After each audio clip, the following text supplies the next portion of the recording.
Hello everyone.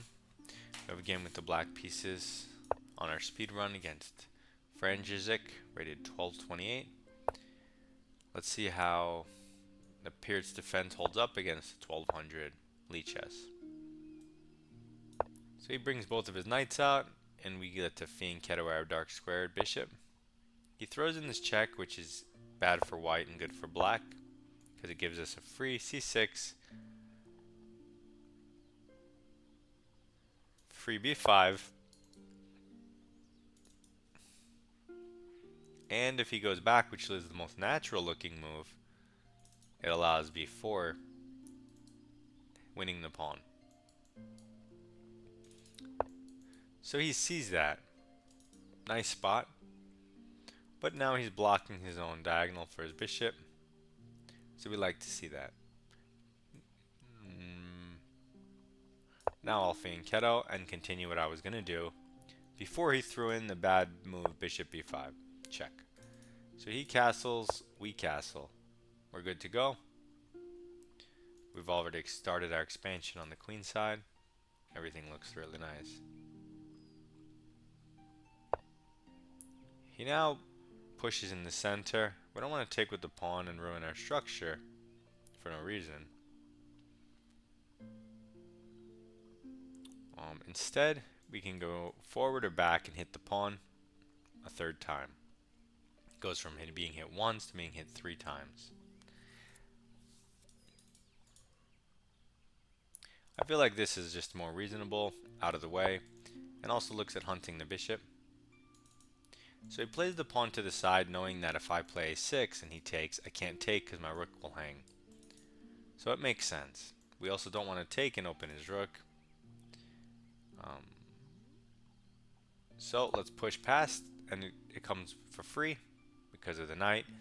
So we get the turn back, and now this pawn is hit 3 times, so it hangs. It's only defended once, which means we only need to really hit it twice. So maybe you can even throw in d5 intermezzo, hitting his knight. Where does his knight go? No, no, no, no. Probably g3, which is bad square.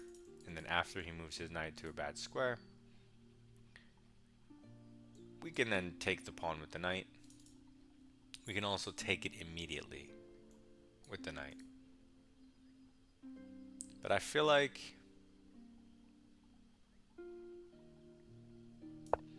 getting in d5 is somehow beneficial to us. Gaining the pawn presence in the center, harassing the knight. If he went here, I thought I could just kick it further. And then he would have to go... Is there e6 there?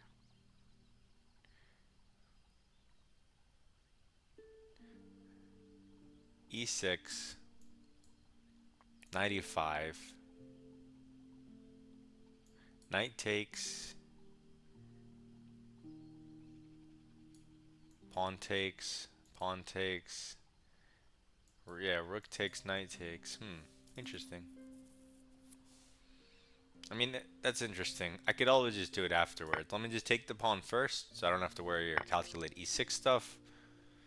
And now I can kick it whenever I feel like it. That was an interesting line, though, if you did want to look at that. There were different move orders to consider, which is why you have to calculate a lot of stuff. So he hits our bishop, although we have no problem putting it back in the cubbyhole. There's also f6, which hits the knight and protects the pawn. Interesting move. There's also queen c7, queen d6, protecting with threats. Huh. I think I'm going to opt for queen d6. Defend it with the threat. I can always go bishop f6 at it, next if he does something like g3. Okay, instead he goes c4. He doesn't care about his dark square bishop. He just keeps making weird moves. This challenges our center, but it allows me to push past, which means his bishop may never get out. It does give his knight this square, though, if I push past. And currently, since he's only hitting a pawn, maybe we can counter and hit a piece. Get it off our side of the board. He retreats. Now my bishop is under attack. It's under threat. Now bishop f6. Still makes sense to defend the pawn. Dominate the knight a little. I don't think I want to really play f5 anyway, so... And this square, it doesn't look like he's going to hit it anytime soon. So let's opt for bishop f6. We'll try something interesting. We can always lift our king up. But now we're not making any threats, which means he has the time to take our center. We'll just recapture with the pawn. Get a nice strong pawn in the center, whereas my opponent left the game. Okay.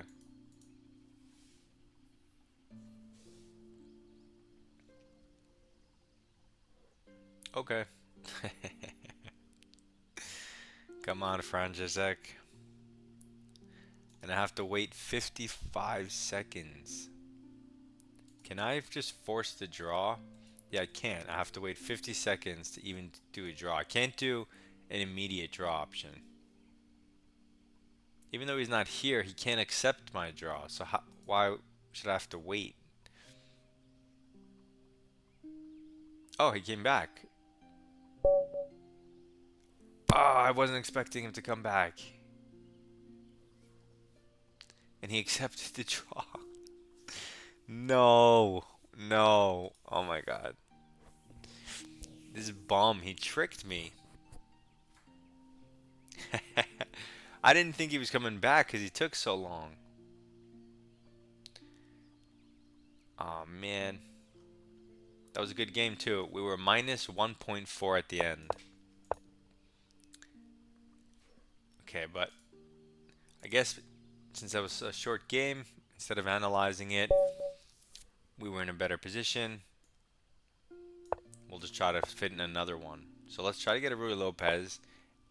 And this time we're going to wait the full 50 seconds. So the good thing is we get the Ruy Lopez, which is our speedrun. The target of our speedrun.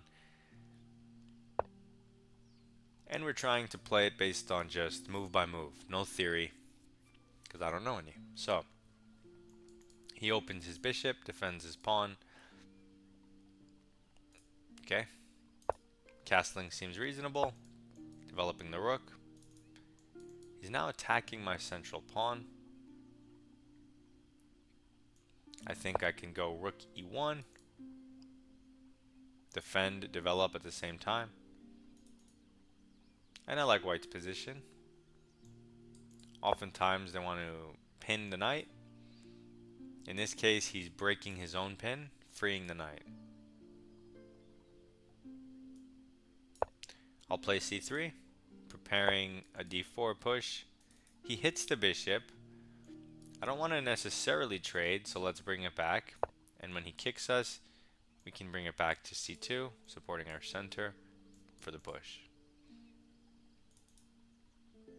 If you bring it back to b3, he can then go knight a5 and hunt it. And then you can go to c2, so it depends on if you want to provoke the knight to the rim move, but it's not necessarily bad, I don't know. So he pushes in the center, he wastes a second tempo with the pawn,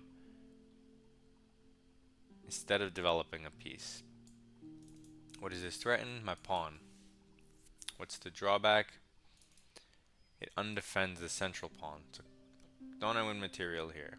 I think I do. Takes. Takes. I mean, in the central pawn is just hanging with the knight, or you could take the knight first. So let's take this pawn. It's forcing. He'll take, I assume. Okay. But now this guy's hanging with the king behind it. So this was a slow move that hung material that he did d5. I don't like it. Loses him the game. Now we could throw this in and then take here, hitting the bishop. If we take here, and he takes us. We get the check-in. He retreats the knight. I don't like that as much. Let's take the knight first. Lure the bishop here.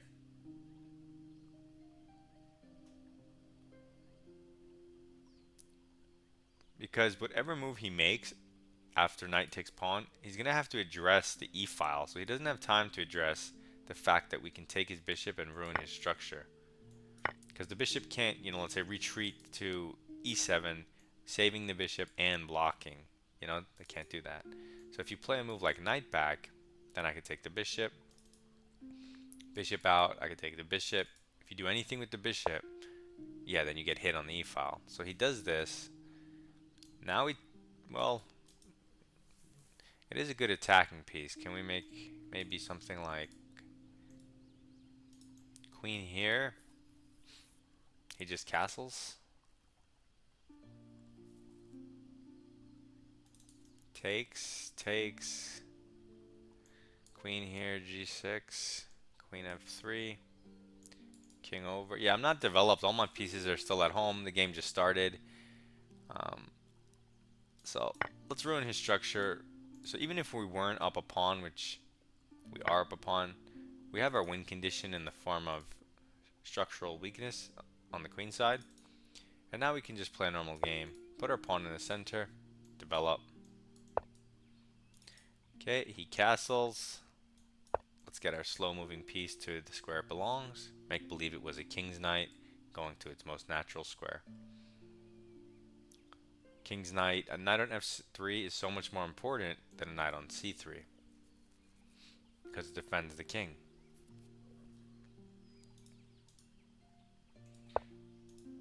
Okay, he pressures this pawn, which doesn't seem to be a problem. I mean, you have moves like this. Now that he undefended, but do we want to spend a turn going here?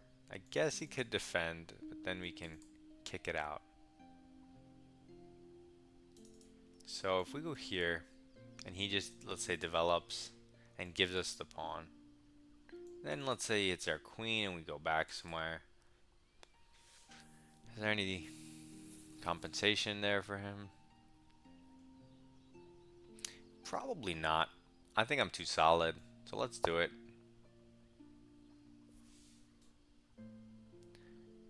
He doesn't have anything aiming at the king. There's no light square bishop. There's no king's knight to attack me. Two sets of minors are off the board, and he's not on the right diagonals. Like, he's not staring at my king. If he had a queen and bishop battery, maybe I wouldn't put my queen here. But he doesn't. So he does just develop. Okay, so he chooses this square, which covers the light squares, but doesn't aim at my king. So now I could take this, and my queen is more than happy to go to d3, which is a square probably would have gone to anyway after I moved my knight somewhere. I would play maybe queen d3 if I couldn't put it on a nice square on the king side, aggressive square. So now he's trying to get aggressive, but the knight doesn't coordinate here. Only the queen potentially can, but it's not realistic because my knight's obviously coming here next. Sacks don't make any sense because we have no pieces in the game. So I'm going to make, so out of all the moves, like bring the queen back, push or pass pawn, which is funny, we have one. We are just going to develop the knight with a threat, block the f-file, threaten to jump into e5 with tempo, winning material, and then we don't have to evacuate our queen because we can go queen c6 instead, more aggressive. So hopefully that makes sense. There is this rook pressure on the pawn, so we can delay the development of the bishop as long as we have other good moves that make sense. So he moves the bishop back, he covers the knight jump. We could still do it, but if he takes, we take with the rook. He contests us, we're not ready to back it up with the rook. If we develop the bishop, he's going to take the pawn. If we push the pawn, he's going to take the other pawn. Moral of the story, lift your rook 1. Now if he tries to contest you, you can just throw your bishop here, double, and you're up 2 pawns, you win the game easy. You don't have to complicate, you just find the one little thing that's stopping the clockwork in your position, and that was this b pawn and how exactly to go about. This wasn't the only way lifting your rook, right? You could have gone queen back, you could have gone rook b1, among other things.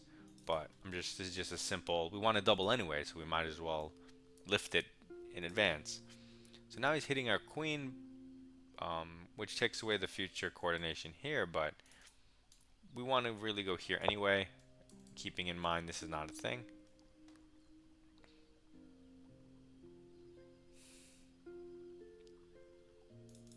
And we might be able to leave our bishop here, protecting the pawn even, and develop our rook just through the a file by launching this pawn up as far as it can go. But it's also not necessary, just something I'm thinking about. h6, he clearly wants to maybe get my dark square bishop so he can use this square for his knight.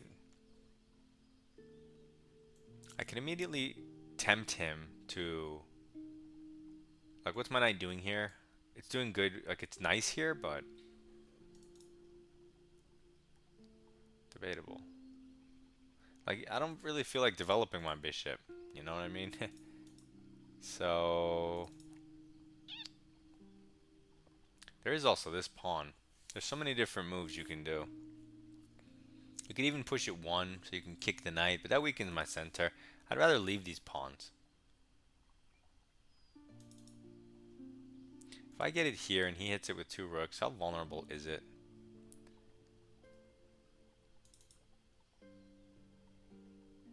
Eh.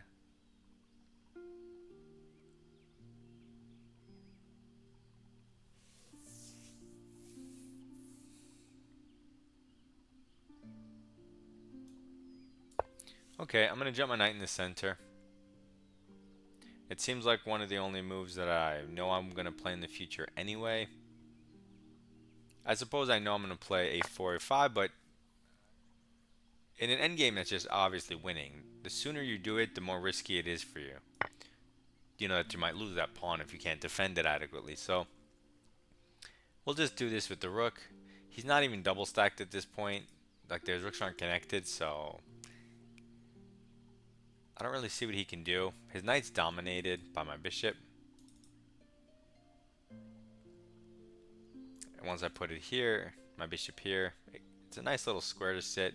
But again, now I'm looking at this b pawn. However, now you do have the option of playing b3 because this pawn's protected with your queen. So there's alternatives. Okay, so he retreats the knight voluntarily. Why? To go here? Maybe? I don't know.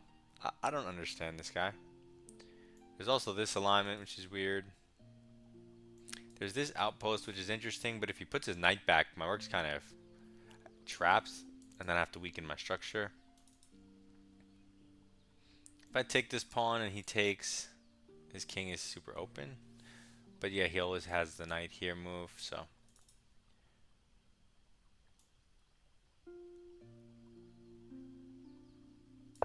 Let's just do this. He can put his knight here and permanently pressure this, but who cares?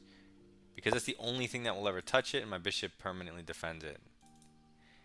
Okay, so he does go here with the tempo, but I wasn't going to leave my rook here anyway. I just had to recapture his. It's fine back where it was. Yeah, it's fine here, and then I don't really see the problem. I can get... Okay, he gets the queen in. This is still covered. This looks good. Now we finally get to develop our bishop. These are our ideas. With just an easily winning game. If his knight ever hops here, you take it. Even if it was defended.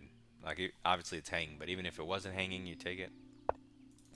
He goes this way, which threatens checkmate in one. So you probably want to not blunder that. I think we can force the queen trade, though, because of this. Because his knight's hanging. So if he moves the queen, he has to defend the knight, which means queen d8 if he doesn't want a queen trade. But that looks wrong. But if he does queen trade, I take, he has to move his knight back somewhere, and then he just loses the game. Um, so now you can just see why being up 2 pawns is a win condition.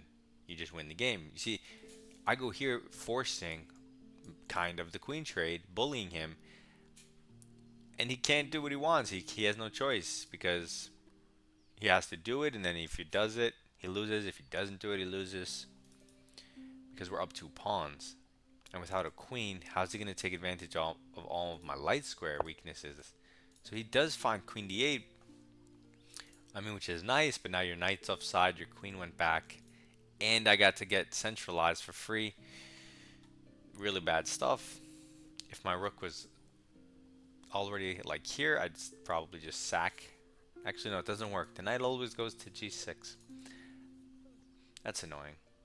Okay, let's make a normal move. Let's just push our pass pawn. He hits our queen, but this is a blunder because we take a rook with check. He takes a queen, and then we take a queen, winning a rook with check. He moves, we get in the free move, pushing past pawn.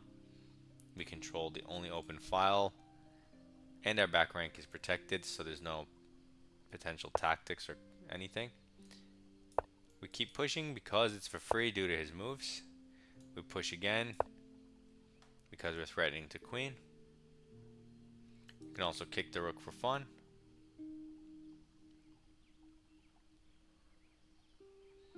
And we got in a second game. Okay, he's going for this. We could let him do this, and I'm going to show you that. It's not the best computer move, obviously. Also, the rook's hanging, but you see, it's just letting him do it. The game ended faster because he resigns. Because it's not a queen, it's a rook. He takes it, you move. And it shows black, hey, I'll let you do your thing, and now what? And then they just resign. So let's go through that game quickly. We start with the regular Ruy Lopez, and then he plays passive d6, so we can just play normal moves. King safety, development. Force move, defense of the pawn, and development. And center. Center, development. Force move. And it goes from an even game, white slightly better, to plus 2.7, black is completely lost on move 7. Just like that. And this is the whole don't move the same piece twice. I mean, why I mean, even in principle, if you calculate nothing, why are you trying to open up the center, right? Because that's what this move does. It tries to open up the center when I have a rook in the center and you have your king in the center. So even just principled speaking, you want to keep the center closed until your king is safe. And I want to open it up as white. So he opens up, and then what makes it worse is he moves the same thing twice, which takes time away, and time's more important when you're opening the center. So he's doing himself a double harm, if that makes sense. So anyway, he pushes, we take, it's plus 3. He recaptures, and we go down this line, but I guess the other line was more accurate. The knight takes first without the inclusion. So hold on, what was the line? I thought that if we take this and he takes this, we give the check, and knight back is what I calculated. And I looked at this and I said, now this is the best line, but I knew I didn't want to really trade here. So I guess is his problem just his kingside development? Because if I go back and he goes g6, this is just too weakening at this point? Because I'm too fast. I guess I should have calculated deeper. I just stopped right here, and I'm like, oh, black is holding, I'm undeveloped, but I should have looked at to see if the bishop can get out in time, but either way, it's not that, not that big a deal. I don't really think it's worth going that deep in a 10-minute game anyway, so. Unless you can do it super quickly in your head. So anyway, we take, still winning, but inaccurate. He recaptures. and boom, free stuff for free because it comes with discovered threats such as winning the queen. Check. So he blocks the check, so I can't win the queen. And although you don't have to take the bishop, it provides you with a win condition in the endgame. So we throw it in for free. He has to take back, and we're +2. So easy win. Center, development, development, and center. And this, what did the engine even think? Even I don't like this move. I didn't like it before I made it. I didn't like it after I made it. I just hate moves like that where you go to the other side of the board to go pick up some random pawn. Yeah. It's not bad or losing, but I still don't like it. I should have just developed knight f3 for sure. I mean, it's still +2. It goes from like +2.1 to 1.8. Same thing, but I mean, it's not particularly bad in this case either, though.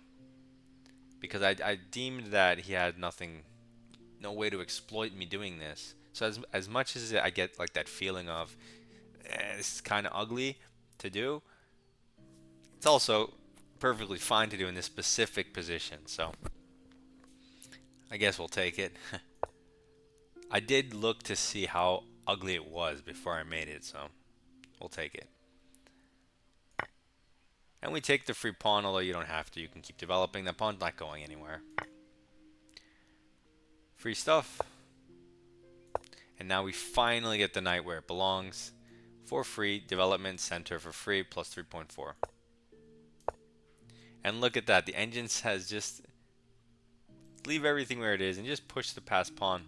That's pretty funny. But we don't do that. I'm showing you a simple rook lift to just show you an idea that you can protect the pawn and prepare the doubling in a simple way, and it frees your bishop if you want to move it. Force move and center. And now they're like knight in center and pass pawn. We throw the knight in the center. As he has 2 rooks instead of 1, maybe I'll wait a little longer on the pass pawn so he can't double and pressure it too much. That's my idea. I assumed he would take with the bishop here, which he did. Force move, +3.3. Wow, so retreating his knight was top moves. Interesting. And now we play best move, just getting rid of the weakness, launching our majority on the queen side to win the game. Okay, so now he goes here, hitting the rook, and it's interesting because I mentioned we have this outpost, and before when I mentioned it, I said I don't want to go here because if he moves his knight here, my rook's kind of trapped. But now that he moved his knight away, he can't trap my rook. It becomes much more viable, although I didn't really even look at it at that point. And I just moved it back, which is completely playable and even human-wise probably much easier to play because you won't run into trouble. If you do this, you'll never run into trouble. If you put your rook here, as safe as it is, I see a world where a bad player can run into trouble. So anyway, now we just obviously finished our development and launched this pawn, and you don't have to really do anything else. That's it. That's your plan. Okay, so force move just to stop main 1. Oh, I forgot about this move. Queen h5 to defend the knight instead of queen d8. So queen h5.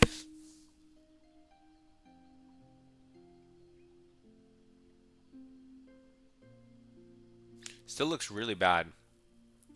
What if I just lift my rook up and then try to... Yeah, I don't really like that at all. Yeah, he should have moved his knight, which is what I thought.